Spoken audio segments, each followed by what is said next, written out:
Black community, do you think they ever could have a leader they would listen to who said personal responsibility must be a goal we have too? What happens to Black leaders who preach self-reliance?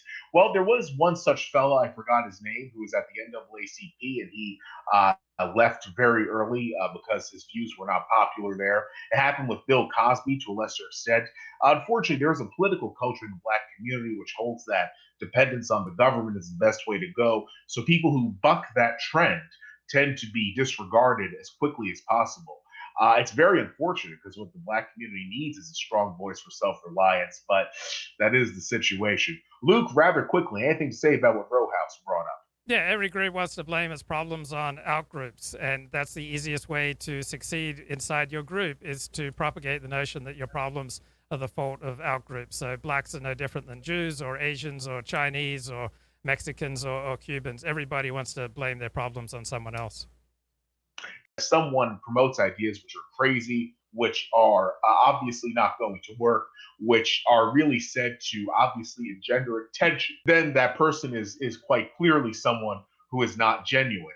And I don't think Richard Spencer was ever genuine, by the way. And the pattern would be to see who is saying something that is practical, something that is productive, something that's realistic, and then see who is saying something just to get public attention, something that's pie in the sky, something that's not workable. To me, that's the best pattern.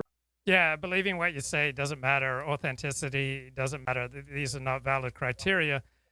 Someone who is able to see their own role in their own misery, or someone who's able to see their own group's role in its own misery, that's usually a pretty good guide to someone who's living in reality.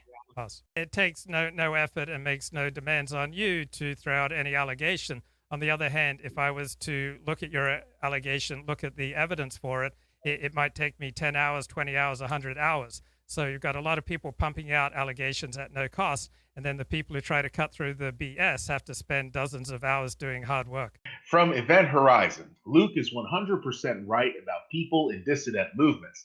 I hang out in these spaces as a normal evangelical because my faith is increasingly marginalized, but I still find meaning in my career as a doctor, my family, and my faith. Seems to have a life that works. Yes, he very much does, and that's quite a credit to him amid this age of craziness. From Event Horizon, also, I would like to ask Luke his opinion on the future of the Christian right's relationship with Israel as it wanes in the U.S. I think there'll always be an unstable element to the Christian, whether it's Christian right, Christian center, or Christian left relationship with Jews and the Jewish state, just as there will always be an unstable element with Jewish relations with Christians. Like, if you are an authentic Jew, you're probably going to have a little bit of fear, concern about Christians. If you're an authentic Christian, you're always going to have rational reasons to have some concerns and fears about Jews.